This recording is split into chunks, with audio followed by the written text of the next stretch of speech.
这一集呢，我把之前提过的4个干扰睡眠的夜间状况做一个总结，也是一个精华的一个录制。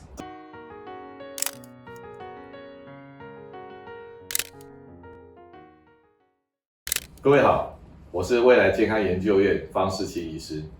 这一集呢，我把之前提过的4个干扰睡眠的夜间状况做一个总结，也是一个精华的一个录制。这张图看起来有一点邪门哈，但我的画工就是这样。那有一个人要睡觉，然后旁边有4个小矮人会来干扰他。这4个小矮人呢，都有他的名字，一个叫怪，一个叫痛，一个叫痒，一个叫尿。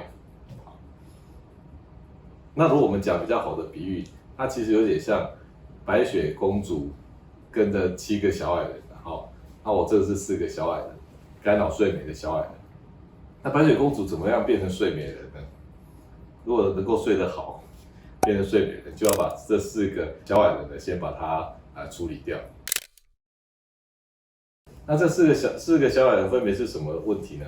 第一个怪呢，就是夜不宁。那夜不宁就找不到身体啊。我们晚上呢，也要监视我们身体的所有的东西的，包含我们的四肢、手脚，包含我们的内脏，我们所有东西都要被监测的。可是如果你缺乏夜间的多巴胺，你大脑的感觉系统呢，没有办法去监测到所有身体的系统，就会出现奇奇怪怪的症状。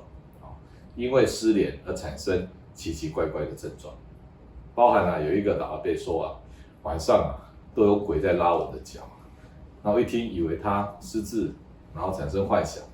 事实上呢，这老阿伯在安养院，他是因为晚上找不到脚，一直觉得有一些不舒服的感觉，所以他就以为晚上这个有鬼在拉他的脚。小时候我也常有这样的一个幻想，所以这个问题叫做夜不宁症候群。那为什么多巴胺做出来会不够呢？生产力怎么会不足呢？那我们就要看多巴胺是怎么来的。多巴胺是从氨基酸的一种氨基酸叫个氨酸，这种个氨酸呢，我们平常吃的食物里面就有我们这34种氨基酸平常都吃得到肚子里面的。结果个氨酸在大脑里经过多巴胺的工厂，就是那些细胞，它在叶酸跟铁的帮助之下，它会制造出大脑内的多巴胺。所以多巴胺是没办法吃进去的，你吃进去多巴胺这个大脑呢也不买单了，它必须要自己制造。那氨基酸一般是不会缺的，有时候会缺叶酸跟铁。那叶酸怎么来？叶酸要吃一些绿色植物绿色蔬菜那铁怎么来？铁一般是在一些肉类里面的血里面的铁就特别多。另外一种铁不是太多，是存起来，那叫做铁质沉积症。它的铁呢，你吃进去它都留在细胞里，它没有拿出来用，很省的，它出不来所以造成铁累积一大堆，但是那个流通的铁不够所以呢，你如果今天有发生这种夜间多巴胺不够的病人甚至帕金森氏症的病人你要去考虑你是不是体内的叶酸浓度偏低，很少吃蔬菜或者是铁的代谢不正常，这些都会影响脑袋制造多巴胺的能力，造成夜间多巴胺不够。那第二个呢，就是痛。这个痛的小矮人就是白天就在痛，比如说你背部不好受伤或者是哪里受伤白天就痛，晚上更痛。为什么晚上更痛呢？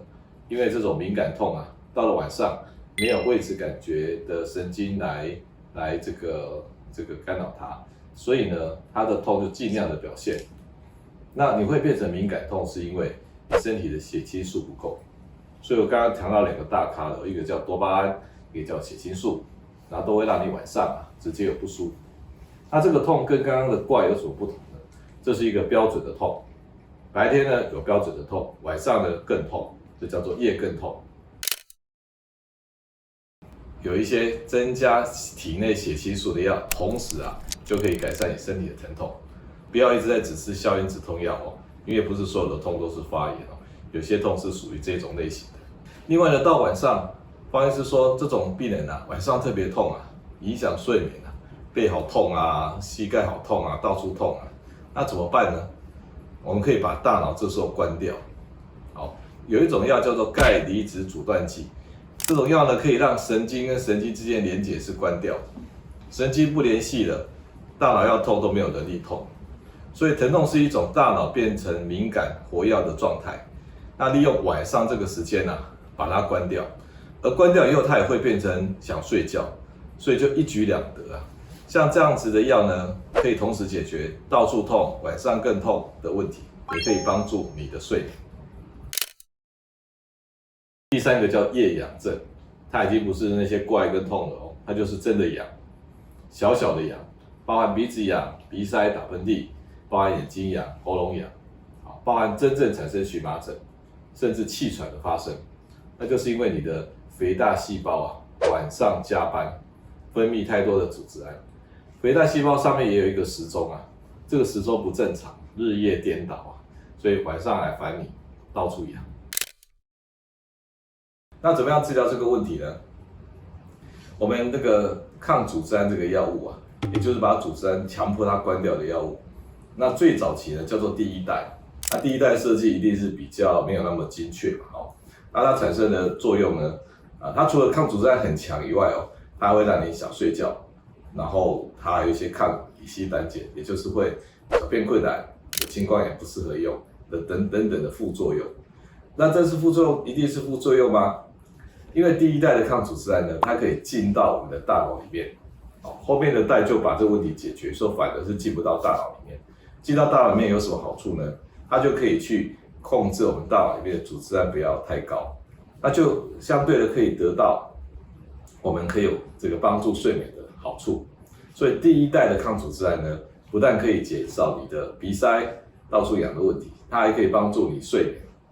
第二代、第三代就没有这个好处所以我们晚上睡觉的时候我们反而是要用第一代。那第一代有像匹列偏尼胺还有大家会看到的 DES7TM 这种特西敏还有外面买得到的贝纳追这些第一代的抗组织胺。它有什么好处？就是同时解决牙、鼻塞的问题，还可以帮助你睡眠。当然，如果你小便很困难那这些这个像老人摄入腺肥大等的，那就比较不适合用。那白天如果还是有症状呢，怎么办？就可以用第二代的抗组织胺，它不会通过大脑的血脑障壁，所以它不会进到大脑里面，那就比较不会引起嗜睡的问题。所以白天用第二代高级的抗组织胺，不会让你嗜睡的。晚上呢，你可以用第一代，同时可以帮助睡眠，又可以帮助痒的问题。第四个小矮人是尿，夜间多尿症。晚上照理应该是尿是比白天少的你看那个年轻人他晚上是不上厕所的，然后到早上起来发现尿也是一点点，奇怪，都已经过了一整天1/3的时间，竟然尿还比较少。那是因为晚上睡觉的时候，我们的脑下垂体呢分泌一个叫做抗利尿激素，而这个激素呢在夜间呢是会分泌比较多的，然后它就会让你少了排尿的问题因为睡觉是被大脑认为是非常重要的事情，所以它不可能让你去小便呢，而去干扰你的睡眠。所以大脑发明这个文明的荷尔蒙，叫做抗利尿激素，让你可以晚上好好的睡觉。而这个东西到了50、60岁以后就开始降低了，所以你晚上就跟白天一样，大概3个小时就要去上一次厕所，还真的有尿。甚至有人白天上的不够，晚上来补上了5、6次而且每次真的很多那这样子的一个状况也会干扰睡眠。所以现在医疗科技已经有一个药了，它就可以去取代这样的功能，叫做米利瑞。这一类型的药呢，它可以让你晚上不要制造那么多小便，它就是替代抗利尿激素的功能。那这样子有什么好处呢？那当然你小便就少了嘛，就变得正常了。那有什么坏处呢？有些人吃过头或者是这个用量太高那造成你的身体的水分被留下来太多。那水分一多呢，就有点水肿甚至呢你的电解质呢，尤其是那盐分就会降低，就被稀释了，变成低钠血症。那还有一些风险是像有些心脏跟肾脏不好的人，他晚上是要排尿的，他把水分多余的水分白天没有排出去的排出去，这时候你反而把它留下来，你不能让它排，那这些累积的水分也会增加心脏跟肾脏的负担。所以原则上怎么用呢？如果你有心脏肾脏不好的人呢，比较没有本钱去用这个药就对于那些心脏肾脏还可以的人，那用了以后呢，要注意它有没有低血钠的问题。那怎么注意呢？可以抽个血看看有没有血液里面血钠降低了，大概有2%到3% 是会降低的，尤其是年纪更大的人呢，也容易出现这个问题。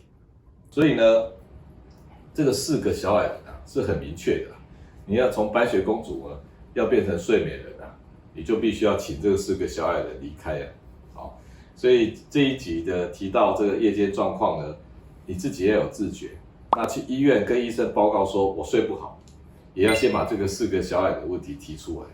好，你不要每次都说医生我睡不好，那医生也二话不说，直接开镇静剂给你。如果你这个4个小矮人在旁边干扰你睡眠你吃再多的镇静剂都不太有效率。因为我们身体被烦到、被干扰到你夜不宁找不到身体，难道可以轻松的睡吗？你一直痛就可以轻松睡吗？到处痒可以轻松睡吗？要上厕所膀胱一大堆尿可以睡吗？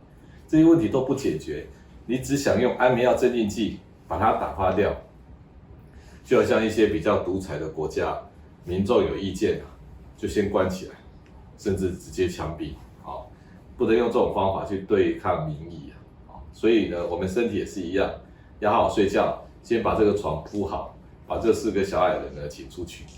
所以你去跟医生报告我睡不好，你要先把这4个状况呢跟医生报告一下，如果有的话，先处理这4个夜间状况，你就会进入一个比较舒适放松的睡眠。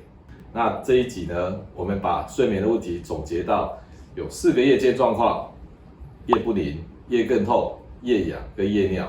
以后我们看失眠的问题呢，要比较专业不要只有安眠药镇静剂去打发它。谢谢各位。